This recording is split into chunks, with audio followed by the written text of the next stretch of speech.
Hello दोस्तों, आप लोगों का स्वागत है अगला एनिमे चैनल पे। तो आज हम लोग दी 100 girlfriends who really really really love you के थर्ड एपिसोड को एक्सप्लेन करेंगे। तो चलिए जानते हैं इस एपिसोड की कहानी को बिना किसी देरी के। एपिसोड की शुरुआत में हम लोगों को रेंतारो की नई सोलमेट की कहानी बताई जाती है। एक ऐसी प्रिंसेस जो कि राज घराने में पैदा हुई, लेकिन उसकी किस्मत एक पत्थर की तरह थी, सारी जिंदगी अकेलेपन में, जो ना कहीं पे जा सकती है और ना ही इससे भाग सकती है जब तक कि वो अपने सोलमेट से नहीं मिली। इसके बाद सीन अभी पे आ जाता है और जैसे ही रेंतारो और उसकी सोलमेट की आंखें मिलती हैं तो उन दोनों को सबसे बड़ा झटका लगता है और रेंतारो एक ही झटके में समझ जाता है कि ये लड़की उसकी नई सोलमेट है। दोस्तों, रेंतारो की नई सोलमेट काफी अजीब और बहुत क्यूट है। उसे लोगों से बातचीत करने में दिक्कत होती है, इसीलिए वो अपनी फेवरेट नॉवल की बुक्स की लाइन का इस्तेमाल करती है लोगों से कम्युनिकेट करने के लिए। रेंतारो जैसे ही उस लाइन को पढ़ता है तो उसे पता चल जाता है कि उसकी नई सोलमेट इस लाइब्रेरी की लाइब्रेरियन है। सोलमेट इसी तरह से बुक का इस्तेमाल करते हुए रेंतारो से पूछती है कि रेंतारो को कौन सी बुक चाहिए। रेंतारो साइन लैंग्वेज के जरिए अपनी सोलमेट से बात करने की कोशिश करता है, लेकिन उसकी सोलमेट उससे पूछती है कि तुम अपने मुंह से बात क्यों नहीं करते हो। इससे रेंतारो काफी हैरान हो जाता है, जिसके बाद सोलमेट माफी मांग के वहाँ से चली जाती है, ये कहते हुए कि मैं तुम्हारे किसी काम नहीं आ सकती हूँ। लेकिन रेंतारो उसे रोक लेता है और उससे कहता है, क्या तुम मेरी मदद कर सकती हो? मुझे एक ऐसी रोमांस नॉवल चाहिए जिसमें हैप्पी एंडिंग होती हो। फिर सोलमेट जाके रेंतारो के लिए कई सारी बुक्स ले आती है, जिससे रेंतारो काफी हैरान हो जाता है और वो सोलमेट से कहता है कि मैं इन सबको लेके जाऊंगा। लेकिन रेंतारो उन सभी को ले नहीं जा पाता है क्योंकि उसके पास लाइब्रेरी कार्ड नहीं था, जिसको बनने में टोटल 1 हफ्ता लगेगा।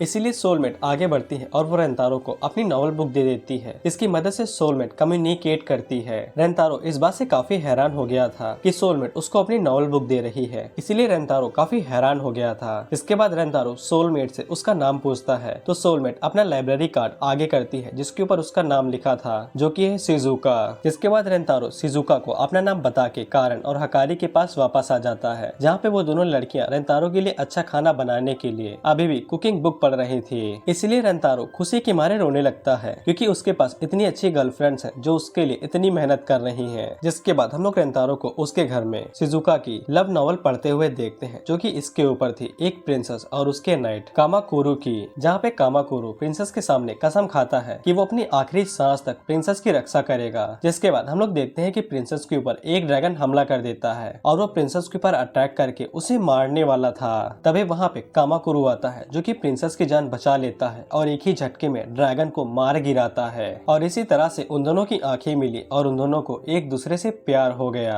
लेकिन प्रिंसेस को अपने फैमिली की साथी की लड़की से शादी करने के लिए ऑर्डर मिले, जिसको प्रिंसेस मना नहीं कर सकती थी। लेकिन तभी वहाँ पे कामाकुरु आता है, जो कि प्रिंसेस से कहता है, मैंने कसम खाई थी कि मैं आपकी रक्षा अपनी जिंदगी भर करूंगा। क्या यहाँ पे कोई ऐसा तरीका है जिससे हम दोनों अपने इस भाग्य को नकार सकें? लेकिन प्रिंसेस आगे से बस रोती रहती है। फिर हम लोग रेंतारो को देखते हैं, जो कि रोते हुए कहता है, कामाकुरु तुम कर सकते हो, अपनी किस्मत के आगे हार मत मानना, उसे हरा दो और एक अच्छी हैप्पी लाइफ जियो। लेकिन तभी रेंतारो को पता चलता है कि ये बुक नॉवल एक ही वॉल्यूम की है और उसका सेकंड वॉल्यूम अभी तक आया नहीं है, जिससे रेंतारो अपनी किस्मत के बारे में भी सोचता है कि उसे सभी सोलमेट्स को एक साथ रखना होगा, नहीं तो वो सभी मारे जाएंगे। फिर हम लोग शिजुका को देखते हैं, जिसके पास सेकंड वॉल्यूम था। तभी रेंतारो उसके पास आता है और उसे पहली बुक देते हुए कहता है कि ये सच में कमाल की बुक थी। इसीलिए शिजुका आगे से शर्माते हुए रेंतारो को सेकंड वॉल्यूम दे देती है। फिर रेंतारो शिजुका को रीपे करने के लिए उसे पीने के लिए कॉफी देता है और शिजुका की तारीफ करते हुए कहता है कि तुम काफी कमाल की हो, तुम अपनी फेवरेट बुक की लाइंस का इस्तेमाल करती हो कम्युनिकेट करने के लिए।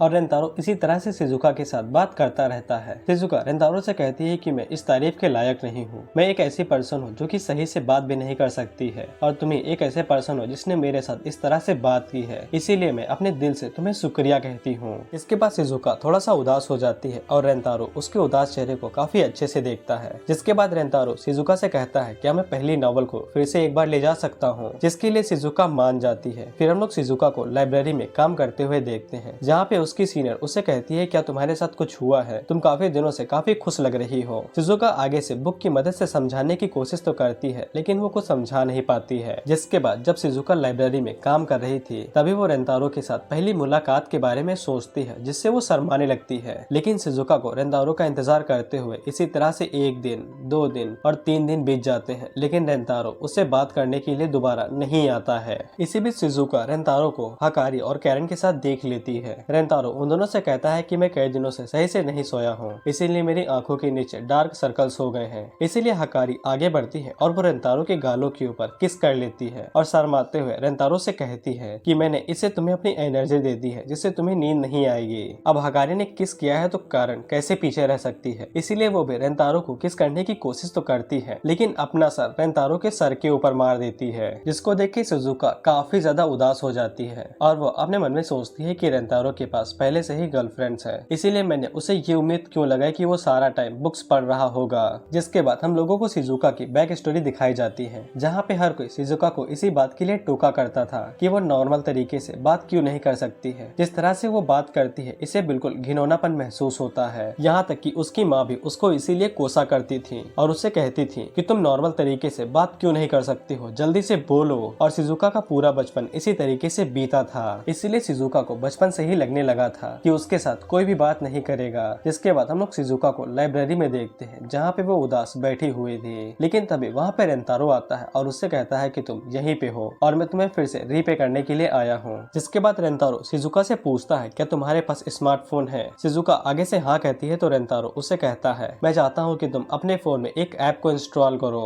और जब शिजुका उस ऐप को सक्सेसफुली इंस्टॉल कर लेती है तब रेंतारो शिजुका के फोन में एक सबसे जरूरी फाइल को भेजता है और जब शिजुका उस ऐप को ओपन करती है तब उसके अंदर वही फाइल थी जिसको रेंतारो ने भेजा था। दरअसल वो फाइल ई बुक थी, उसी नॉवल की जो कि शिजुका को काफी पसंद है, जिसका इस्तेमाल करके शिजुका लोगों के साथ कम्युनिकेट करती है। लेकिन शिजुका को पता था कि इस बुक की ई बुक अभी तक नहीं आई है, लेकिन जब शिजुका किसी लाइन को पिक करती है तब वो लाइन के जो भी वर्ड्स थे वो फोन के सॉफ्टवेयर की वजह से अपने आप ही बोलने लगते हैं, जिसे शिजुका को बोलने की जरूरत नहीं थी। जिसे शिजुका को इस बात का अंदाजा लग जाता है कि रेंतारो ने इतने दिन अपने हाथों से उस पूरी बुक को टाइप करने में लगा दिए थे। और रेंतारो शिजुका से कहता है कि तुम जिस तरीके से बात करती हो बुक का इस्तेमाल करते हुए तो तुम लोगों की आंखों में नहीं देख पाती हो, इसीलिए तुम उनके साथ फेस टू फेस बात नहीं कर पाती हो, लेकिन अगर तुम इस ऐप का इस्तेमाल करती हो तब तुम उनके साथ फेस टू फेस बात कर सकती हो। रेंतारो शिजुका से कहता है मुझे नहीं पता है कि तुम्हारे लिए नॉर्मल तरीके से बात कर पाना कितना मुश्किल है, लेकिन मैं तुम्हें ऐसा करने के लिए फोर्स नहीं कर सकता हूँ, लेकिन मैं चाहता था कि तुम लोगों के साथ और आसानी से बात कर सको, इसीलिए मैंने ये ऐप बनाया है और अगर तुम चाहो तो इसका इस्तेमाल कर सकती हो। जिसके बाद शिजुका ऐप का इस्तेमाल करके रेंतारो से आई लव यू कहती है और वो रोते हुए रेंतारो से कहती है कि तुम्हें जवाब देने की जरूरत नहीं है, मुझे पहले से ही पता है कि तुम किसी रिलेशनशिप के अंदर हो, लेकिन मैं बस तुम्हें अपनी फीलिंग बताना चाहती थी ताकि मुझे बाद में पछतावा ना हो। रेंतारो अपने मन में सोचता है ये सब कुछ इसलिए नहीं हुआ क्योंकि ये मेरी सोलमेट है, बल्कि मैंने इसकी जिंदगी बचाई है या फिर ऐसा ही कुछ। इसके बाद रेंतारो भी आगे बढ़ता है और वो शिजुका को गले लगा लेता है और उससे कहता है आई लव यू टू। जिसके बाद हमें प्रिंसेस और कामाकुरु की कहानी दिखाई जाती है, जहाँ पे कामाकुरा प्रिंसेस के पास आता है और उससे कहता है कि अगर किस्मत हमारे रास्ते में आती है तो फिर हमें बस उसे तोड़ देना है और एक साथ आगे बढ़ना है। और इसी तरह से ही उन दोनों की प्रेम कहानी खत्म होती है। अगले दिन हम लोग देखते हैं रेंतारो कारेन और हकारी के पास शिजुका को लेके जाता है और उनसे कहता है कि शिजुका मेरी नई गर्लफ्रेंड है और मैं चाहता हूँ कि तुम दोनों हमें परमिशन दो एक साथ रहने के लिए। हमेशा की तेरे कारण इस बात भी गुस्सा हो जाती है और वह रेंतारो के ऊपर चिल्लाने लगती है, लेकिन वहीं पे हकारी खुशी के मारे रोने लगती है और रेंतारो से कहती है कि तुमने नया प्यार ढूंढ लिया, लेकिन इसके बावजूद तुमने हमें छोड़ा नहीं है। कारण हकारी से कहती है तुम्हारे दिमाग में कीड़ा चले गए हैं, इसीलिए चुपचाप शांत रहो। रेंतारो उन दोनों से कहता है कि मैंने शिजुका के लिए तुम दोनों के प्यार को कम नहीं किया है, मैं बस चाहता हूँ कि हम लोग एक साथ रहें और मैं तुम लोगों को खुश रखूंगा और इस बात को मैं अपने एक्शंस के थ्रू प्रूफ करके दिखाऊंगा। लेकिन अगर तुम दोनों फिर भी नहीं मानती हो तो फिर मैं एक समुराई की तरह खुद खुशी कर लूंगा।